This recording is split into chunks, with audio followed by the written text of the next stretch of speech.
राजेंद्र त्रिवेदी जी, केंद्रीय स्वास्थ्य मंत्री डॉक्टर हर्षवर्धन जी, डिप्टी सीएम भाई नितिन पटेल जी, मंत्रिमंडल के मेरे साथी श्रीमान अश्विनी चौबे जी, मनसुख भाई मांडविया, पुरुषोत्तम रूपाला, गुजरात सरकार में मंत्री श्री भूपेंद्र सिंह चुड़ासमा, श्री किशोर कानाणी, अन्य सभी मंत्रीगण, सांसदगण, धारासभ्यगण, अन्य सभी महानुभाव, भाइयों और बहनों,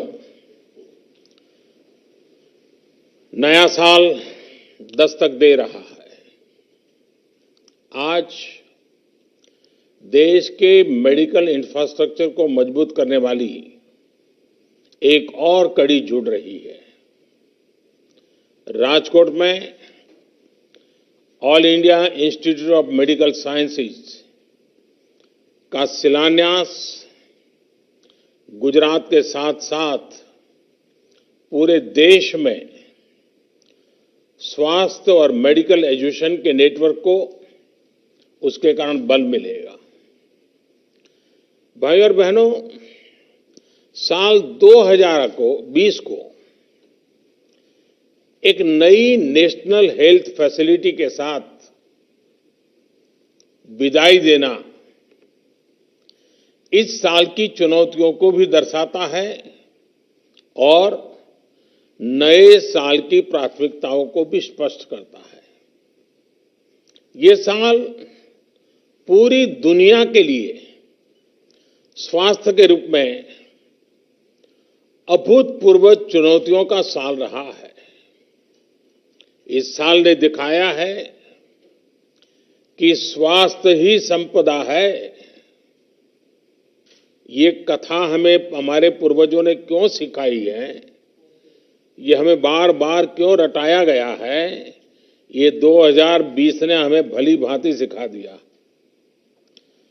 स्वास्थ्य पर जब चोट होती है तो जीवन का हर पहलू बुरी तरह से प्रभावित होता है और सिर्फ परिवार नहीं, पूरा सामाजिक दायरा उसकी लपेट में आ जाता है। और इसलिए साल का यह अंतिम दिन भारत के उन लाखों डॉक्टर्स, हेल्थ वॉरियर्स, सफाई कर्मियों, दवा दुकानों में काम करने वाले और दूसरे फ्रंटलाइन कोरोना योद्धाओं को याद करने का है, जो मानवता की रक्षा के लिए लगातार अपने जीवन को दांव पर लगा रहे हैं। कर्तव्य पथ पर जिन साथियों ने अपना जीवन दे दिया है, मैं आज उन सबको आदरपूर्वक नमन करता हूं। आज देश उन साथियों को, उन वैज्ञानिकों को, उन कर्मचारियों को भी बार बार याद कर रहा है जो कोरोना से लड़ाई के लिए जरूरी मेडिकल इंफ्रास्ट्रक्चर तैयार करने में दिन रात जुटे रहे हैं। आज का दिन उन सभी साथियों की सराहना का है जिन्होंने इस मुश्किल दौर में गरीब तक भोजन और दूसरी सुविधाएं पहुंचाने में पूरे समर्पण के साथ काम किया। इतना लंबा समय, इतनी बड़ी आपदा, लेकिन ये समाज की सामूहिक संगठित ताकत, समाज का सेवा भाव, समाज की संवेदनशीलता, उसी का नतीजा है कि देशवासियों ने किसी गरीब को भी इस कठिनाई भरे दिनों में रात को भूखा सोने नहीं दिया। ये सब नमन के पात्र हैं, आदर के पात्र हैं। साथियों, मुश्किल भरे इस साल ने दिखाया है कि भारत जब एकजुट होता है तो मुश्किल से मुश्किल संकट का सामना वो कितनी प्रभावी तरीके से कर सकता है। भारत ने एकजुटता के साथ जिस प्रकार समय पर प्रभावी कदम उठाए, उसी का परिणाम है कि आज हम बहुत बेहतर स्थिति में हैं। जिस देश में 130 करोड़ से ज्यादा लोग हों, घनी आबादी हो, वहां करीब करीब 1 करोड़ लोग इस बीमारी से लड़कर जीत चुके हैं। कोरोना से पीड़ित साथियों को बचाने का भारत का रिकॉर्ड दुनिया से बहुत बेहतर रहा है। वहीं अब संक्रमण के मामले में भी भारत लगातार नीचे की तरफ जा रहा है। भाइयों और बहनों, साल 2020 में संक्रमण की निराशा थी, चिंताएं थी, चारों तरफ सवालिया निशान थे। 2020 की वो पहचान बन गई, लेकिन 2021 इलाज की आशा लेकर के आ रहा है। वैक्सीन को लेकर भारत में हर जरूरी तैयारियां चल रही है। भारत में बनी वैक्सीन तेजी से हर जरूरी वर्ग तक पहुंचे, इसके लिए कोशिशें अंतिम चरणों में हैं। दुनिया का सबसे बड़ा टीकाकरण अभियान चलाने के लिए भारत की तैयारियां जोरों पर है। मुझे विश्वास है कि जिस तरह बीते साल संक्रमण से रोकने के लिए हमने एकजुट होकर प्रयास किए, उसी तरह टीकाकरण को सफल बनाने के लिए भी पूरा भारत एकजुटता से आगे बढ़ेगा।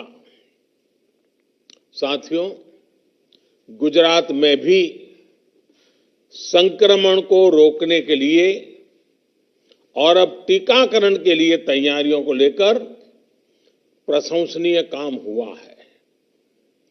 बीते 2 दशकों में जिस प्रकार का मेडिकल इंफ्रास्ट्रक्चर गुजरात में तैयार हुआ है, वो एक बड़ी वजह है कि गुजरात कोरोना चुनौती से बेहतर तरीके से निपट पा रहा है। एम्स राजकोट गुजरात के हेल्थ नेटवर्क को और सशक्त करेगा, मजबूत करेगा। अब गंभीर से गंभीर बीमारियों के लिए राजकोट में ही आधुनिक सुविधा उपलब्ध हो रही है। इलाज और शिक्षा के अलावा इससे रोजगार के भी अनेक अवसर तैयार होंगे। नए अस्पताल में काम करने वाले लगभग 5,000 सीधे रोजगार उपलब्ध होंगे। इसके साथ साथ रहन सहन, खाने पीने, ट्रांसपोर्ट, दूसरी मेडिकल सुविधाओं से जुड़े अनेक अप्रत्यक्ष रोजगार भी यहां बनेंगे। और हमने देखा है कि जहां बड़ा अस्पताल होता है तो उसके बाहर एक छोटा शहर ही बस जाता है। भाइयों और बहनों, मेडिकल सेक्टर में गुजरात की इस सफलता के पीछे 2 दशकों का अनवरत प्रयास है, समर्पण और संकल्प है। बीते 6 सालों में पूरे देश में जिस इलाज और मेडिकल एजुकेशन को लेकर जिस स्केल पर काम हुआ है, उसका निश्चित लाभ गुजरात को भी मिल रहा है। साथियों, बड़े अस्पतालों की स्थिति उन पर दबाव से आप भी भलीभांति परिचित हैं। स्थिति ये थी कि आजादी के इतने दशकों के बाद भी सिर्फ 6 एम्स ही बन पाए थे। 2003 में अटल जी की सरकार ने 6 और एम्स बनाने के लिए कदम उठाए थे। उनके बनाते बनाते 2012 आ गया था, यानी 9 साल लग गए थे। बीते 6 सालों में 10 नए एम्स बनाने पर काम शुरू कर चुके हैं, जिनमें से कई आज पूरी तरह से काम शुरू कर चुके हैं। एम्स के साथ साथ देश में 20 एम्स जैसे ही सुपर स्पेशलिटी हॉस्पिटल्स का निर्माण भी किया जा रहा है। साथियों, साल 2014 से पहले हमारा हेल्थ सेक्टर अलग अलग दिशा में अलग अलग अप्रोच के साथ काम कर रहा था। प्राइमरी हेल्थ केयर का अपना सिस्टम था। गांवों में सुविधाएं न के बराबर थी। हमने हेल्थ सेक्टर में हॉस्पिटल होलिस्टिक तरीके से काम करना शुरू किया। हमने जहां एक तरफ प्रिवेंटिव केयर पर बल दिया, वहीं इलाज की आधुनिक सुविधाओं को भी प्राथमिकता दी। हमने जहां गरीब का इलाज पर होने वाला खर्च कम किया, वहीं इस बात पर भी जोर दिया कि डॉक्टरों की संख्या में तेजी से वृद्धि हो। साथियों, आयुष्मान भारत योजना के तहत देश भर के दूर-दराज के इलाकों में लगभग 1.5 lakh health and wellness centre बनाने के लिए काम तेजी से चल रहा है। अभी तक इनमें से 50,000 सेंटर सेवा देना शुरू भी कर चुके हैं। लगभग 5,000 गुजरात में ही हैं। इस योजना से अब तक देश के करीब 1.5 करोड़ गरीबों को 5 लाख रुपए तक का मुफ्त इलाज मिला है। इस योजना ने गरीब भाई बहनों की कितनी बड़ी मदद की है, इसके लिए एक आंकड़ा मैं देश को बताना चाहता हूं। साथियों, आयुष्मान भारत योजना से गरीबों के लगभग 30,000 करोड़ रुपए से ज्यादा बचे हैं। 30,000 करोड़ रुपए, ये बहुत बड़ा रकम है। आप सोचिए, इस योजना ने गरीबों को कितनी बड़ी आर्थिक चिंता से मुक्त किया है।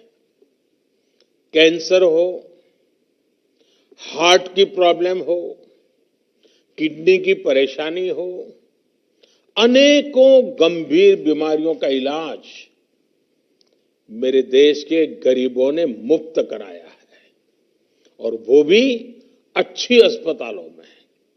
साथियों, बीमारी के दौरान गरीबों का एक और साथी है जन औषधि केंद्र।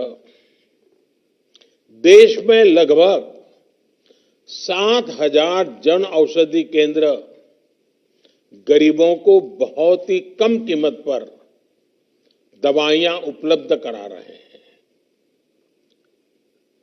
इन जन औषधि केंद्रों पर दवाइयां करीब करीब 90% तक सस्ती होती हैं, यानी 100 रुपए की दवाई 10 रुपए में मिलती है। 3.5 लाख से ज्यादा गरीब मरीज हर रोज इन जन औषधि केंद्रों का लाभ ले रहे हैं, और इन केंद्रों की सस्ती दवाइयों की वजह से गरीबों के हर साल औसतन एवरेज 3600 करोड़ रुपए खर्च होने से बच रहे हैं। आप अंदाजा लगा सकते हैं कि कितनी बड़ी मदद हो रही है। वैसे कुछ लोगों के मन में सवाल उठ सकता है कि आखिर सरकार इलाज का खर्च कम करने, दवाइयों पर होने वाले खर्च को कम करने पर इतना जोर क्यों दे रही है। साथियों, हम में से अधिकांश उसी पृष्ठभूमि से निकले लोग हैं। गरीब और मध्यम वर्ग में इलाज का खर्च हमेशा से बहुत बड़ी चिंता रहा है। जब किसी गरीब को गंभीर बीमारी होती है तो इस बात की संभावना बहुत ज्यादा होती है कि वो अपना इलाज कराए ही नहीं। इलाज के लिए पैसे न होना, घर के अन्य खर्च, अपनी जिम्मेदारियों की चिंता व्यक्ति के व्यवहार में ये बदलाव ला ही देती है। और हमने देखा है, जब गरीब बीमार हो जाता है, पैसे नहीं होते हैं, तो वो क्या करता है, दोहरे धागे की दुनिया में चला जाता है, पूजा पाठ की दुनिया में चला जाता है। उसको लगता है शायद वहीं से बच जाऊंगा, लेकिन वो इसलिए जाता है, हम ये न कहें कि वो अंधश्रद्धा है, वो इसलिए जाता है कि उसके पास सही जगह पर जाने के लिए पैसे नहीं है, गरीबी उसको परेशान कर रही है। साथियों, हमने ये भी देखा है कि जो व्यवहार पैसे की कमी की वजह से बदल जाता है, वही व्यवहार जब गरीब के पास एक सुरक्षा कवच होता है तो वे एक आत्मविश्वास में बदल जाता है। आयुष्मान भारत योजना के तहत गरीबों का इलाज, लोगों की इस चिंता इस व्यवहार को बदलने में सफल रहा है, जिसमें वो पैसे की कमी की वजह से अपना इलाज कराने अस्पताल जाते ही नहीं थे। और कभी कभी तो मैंने देखा है कि घर के जो बुजुर्ग हैं, ज्यादा बुजुर्ग नहीं, 45-50 साल की आयु, बड़े व्यक्ति, वे इसलिए बीमार दवाई नहीं कराते, वो कहते कर्ज हो जाएगा तो सारा कर्ज बच्चों को देना पड़ेगा और बच्चे बर्बाद हो जाएंगे। बच्चों की जिंदगी बर्बाद न हो, इसलिए कई माँ बाप जीवन भर दर्द झेलते हैं और दर्द में ही मरते हैं। क्योंकि कर्ज ना हो, दर्द झेले, लेकिन बच्चों के नसीब में कर्ज ना आए, इसलिए वो ट्रीटमेंट नहीं कराते। खास पर यह भी सही है कि प्राइवेट हॉस्पिटल जाने की तो गरीब पहले कभी सोच ही नहीं पाता था। आयुष्मान भारत के बाद अब यह भी बदल रहा है। साथियों, अपने स्वास्थ्य की सुरक्षा का एहसास, इलाज के लिए पैसे की उतनी चिंता का न होना, इसने समाज की सोच को बदल दिया है और हम इसके नतीजे भी देख रहे हैं। आज हेल्थ और वेलनेस को लेकर एक सतर्कता आई है, गंभीरता आई है। और ये सिर्फ शहरों में हो रहा है ऐसा नहीं है, अब दूसरे देश के गांवों में भी, अब ये दूर सुदूर हमारे देश के गांवों में भी ये जागरूकता हम देख रहे हैं। व्यवहार में परिवर्तन के ऐसे उदाहरण अन्य क्षेत्रों में भी नजर आ रहे हैं। जैसे शौचालयों की उपलब्धता से लोगों को स्वच्छता के लिए और जागरूक किया है। हर घर जल अभियान लोगों को स्वच्छ पानी सुनिश्चित कर रहा है, पानी से होने वाली बीमारियों को कम कर रहा है। रसोई में गैस पहुंचने के बाद न सिर्फ हमारी बहन बेटियों का स्वास्थ्य सुधर रहा है, बल्कि पूरे परिवार में एक सकारात्मकता की सोच आई है। ऐसे ही प्रधानमंत्री सुरक्षित मातृत्व अभियान के गर्भवती महिलाओं को रेगुलर चेक आपके लिए प्रोत्साहित किया है और चेकअप के कारण उनको पहले से गंभीरता की तरफ इंगित कर दिया जाता है।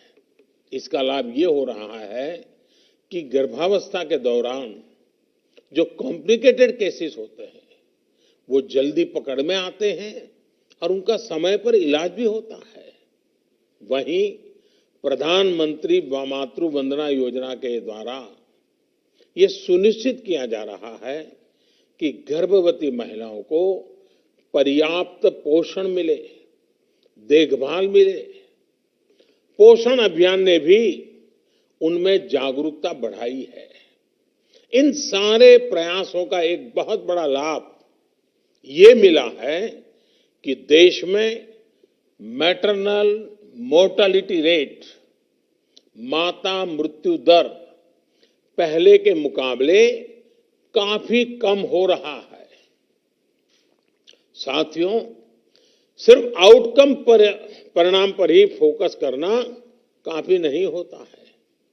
इम्पैक्ट महत्वपूर्ण है, लेकिन इम्प्लीमेंटेशन भी उतना ही महत्वपूर्ण है।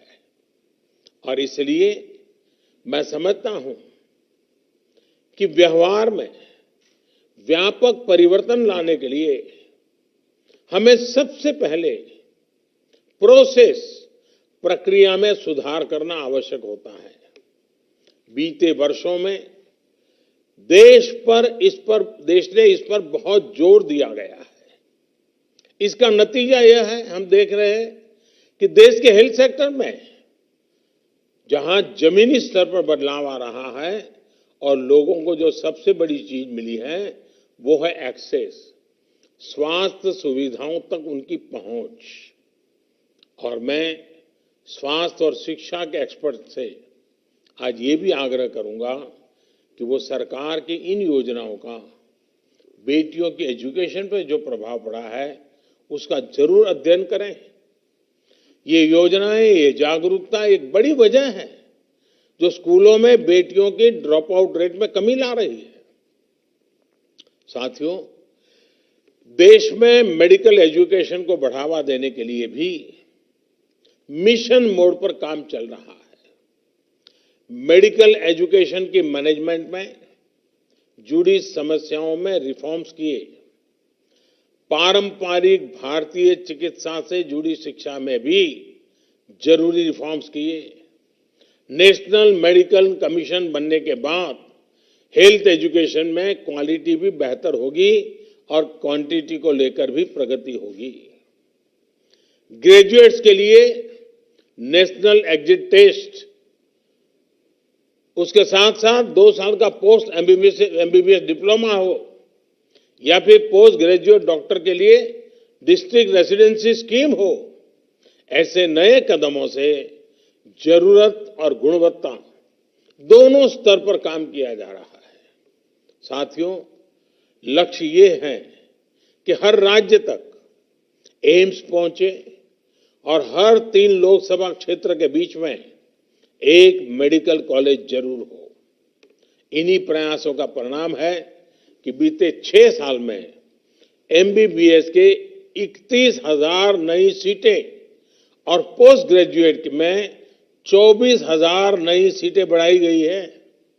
साथियों, हेल्थ सेक्टर में भारत जमीनी स्तर पर बड़े परिवर्तन की ओर बढ़ रहा है। अगर 2020 हेल्थ चैलेंजेस का साल था तो 2021 हेल्थ सॉल्यूशंस का साल होने वाला है।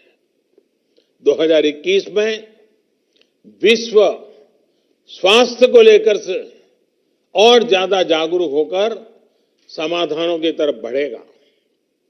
भारत ने भी जिस तरह 2020 में हेल्थ चैलेंजेस में से निपटने में अपना योगदान दिया है, वो दुनिया ने देखा है।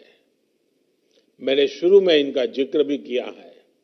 साथियों, भारत के ये योगदान 2021 में हेल्थ सॉल्यूशंस के लिए, सॉल्यूशंस के स्केलिंग के लिए महत्वपूर्ण होने वाला है।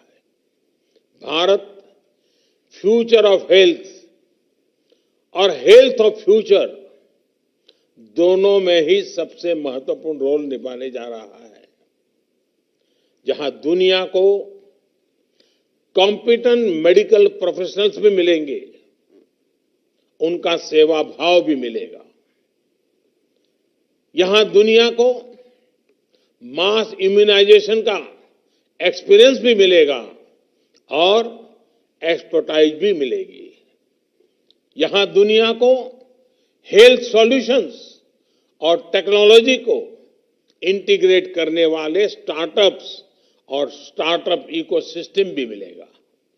ये स्टार्टअप्स हेल्थ केयर को एक्सेसिबल भी बना रहे हैं और हेल्थ आउटकम्स को इंप्रूव भी कर रहे हैं। साथियों, आज हम सब ये देख रहे हैं कि बीमारियां अब कैसे ग्लोबलाइज हो रही है। इसलिए ये समय की और ये समय है कि हेल्थ सॉल्यूशंस भी ग्लोबलाइज हो। दुनिया एक साथ आकर प्रयास करे, रिस्पॉन्ड करे।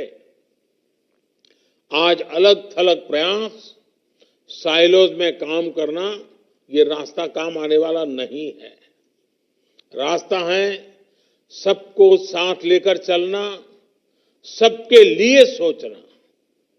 और भारत आज एक ऐसा ग्लोबल प्लेयर है जिसने ये करके दिखाया है। भारत ने डिमांड के मुताबिक एडप्ट, इवॉल्व एंड एक्सपांड करने की अपनी क्षमता को साबित किया है। हम दुनिया के साथ आगे बढ़े, कलेक्टिव एफर्ट्स में वैल्यू एडिशन किया और हर चीज से ऊपर उठकर हमने सिर्फ और सिर्फ मानवता को केंद्र में रखा, मानवता की सेवा की। आज भारत के पास क्षमता भी है और सेवा की भावना भी है। इसलिए भारत ग्लोबल हेल्थ का नर्व सेंटर बनकर उभरा है। 2021 में हमें भारत की इस भूमिका को और मजबूत करना है। साथियों, हमारे यहां कहते हैं, सर्वम अन्य परित्यज्य शरीरम पालयेदतः, यानी सबसे बड़ी प्राथमिकता शरीर के स्वास्थ्य की रक्षा ही है। सब कुछ छोड़कर पहले स्वास्थ्य की ही चिंता करनी चाहिए। नए साल में हमें इस मंत्र को अपने जीवन में प्राथमिकता के साथ उतारना है। हम स्वस्थ रहेंगे तो देश स्वस्थ रहेगा। और हम ये भी जाने, जो फिट इंडिया मूवमेंट चल रहा है वो सिर्फ नौजवानों के लिए ऐसा नहीं है। हर उम्र के लोग ये फिट इंडिया मूवमेंट से जुड़ने चाहिए। और ये मौसम भी फिट इंडिया के अपने मूवमेंट को गति देने के लिए बहुत अच्छा है। कोई परिवार ऐसा ना हो, चाहे योग की बात हो, चाहे फिट इंडिया की बात हो, हमें अपने आप को स्वस्थ रखना ही होगा। बीमार होने के बाद जो परेशानियां होती हैं, स्वस्थ रखने के लिए उतने प्रयत्न नहीं करने पड़ते हैं। और इसलिए फिट इंडिया, इस बात को हम हमेशा याद रखें, अपने आप को फिट रखें, अपने देश को फिट रखें। ये भी हम लोगों का कर्तव्य है। राजकोट के मेरे प्यारे भाइयों बहनों, गुजरात के मेरे प्यारे भाइयों बहनों, ये बात न भूलें कि कोरोना संक्रमण घट जरूर रहा है, लेकिन ये ऐसा वायरस है जो तेजी से फिर चपेट में ले लेता है। इसलिए 2 गज की दूरी, मास्क और सैनिटेशन के मामले में ढील बिल्कुल नहीं देनी है। नया साल हम सभी के लिए बहुत खुशियां लेकर के आए। आपके लिए और देश के लिए नया साल मंगल हो। लेकिन मैं ये भी कहूंगा, मैं पहले कहता था, जब तक दवाई नहीं तब तक ढिलाई नहीं, बार बार कहता था। अब दवाई सामने दिख रही है, कुछ ही समय का सवाल है। तो भी मैं कहूंगा, पहले मैं कहता था दवाई नहीं तो ढिलाई नहीं। लेकिन अब मैं फिर से कह रहा हूं, दवाई भी और कड़ाई भी, कड़ाई भी बरतनी है और दवाई भी लेनी है। दवाई आ गई तो सब छूट मिल गई, ये भ्रम में मत रहना। दुनिया यही कहती है, वैज्ञानिक यही कहते हैं, और इसलिए अब मंत्र रहेगा हमारा 2021 का, दवाई भी और कड़ाई भी। दूसरी एक बात, हमारे देश में अफवाहों का बाजार जरा तेज रहता है। भांति भांति के लोग अपने निजी स्वार्थ के लिए, कभी गैर जिम्मेदार व्यवहार के लिए भांति भांति अफवाहें फैलाते हैं। हो सकता है जब वैक्सीन का काम प्रारंभ हो तो भी अफवाहों का बाजार भी उतना ही तेज चलेगा। किसी को बुरा दिखाने के लिए सामान्य मानवीय का कितना नुकसान हो रहा है, इसकी परवाह किए बिना न जाने अनगिनत काल्पनिक झूठ फैलाए जाएंगे। कुछ मात्रा में तो शुरू भी हो चुके हैं, और भोले भाले गरीब लोग या कुछ बदइरादे से काम करने वाले लोग बड़े कन्विक्शन के साथ इसको फैलाते हैं। मेरा देशवासियों से आग्रह होगा कि कोरोना के खिलाफ एक अनजान दुश्मन के खिलाफ लड़ाई है। अफवाहों के बाजार गर्म न होने दें। हम भी सोशल मीडिया में कुछ भी देखा बिना फॉरवर्ड न करें। हम भी एक जिम्मेवार नागरिक के रूप में आने वाले दिनों में देश के अंदर स्वास्थ्य का जो अभियान चलेगा, हम सब अपनी तरफ से योगदान दें, हम सब अपनी तरफ से जिम्मेवारी उठाएं, और जिन लोगों के लिए पहले ये बात पहुंचानी है उनमें हम पूरी मदद करें। जैसे ही वैक्सीन का मामला आगे बढ़ेगा, देशवासियों को समय पर उसकी सूचना मिलेगी। मैं फिर से एक बार 2021 के लिए आप सबको बहुत बहुत शुभकामनाएं देता हूं। અને રાજકોટના મારા ભાઈઓ બહેનોને આજે ઘણા સમય મને ફરી દર્શન કરવાનો મોકો મળ્યો છે। ખાસી મોટી સંખ્યામાં આપના બધાના દર્શન થઈ રહ્યા છે, આપના આશીર્વાદ મળી રહ્યા છે। મારા માટે દુઃખની પણ ઘડી છે, કારણ કે મારા એક અચ્છા મિત્ર ભાઈ અભય ભારદ્વાજ, એમને અમે ગુમાવી દીધા, કોરોનાને કારણે ગુમાવી દીધા। આજે જ્યારે રાજકોટ વાસીઓની વચ્ચે આવ્યો છું ત્યારે ભાઈ અભયનું સ્મરણ થવું બહુ સ્વાભાવિક છે। હું એમને આદરપૂર્વક શ્રદ્ધાંજલિ પણ આપું છું।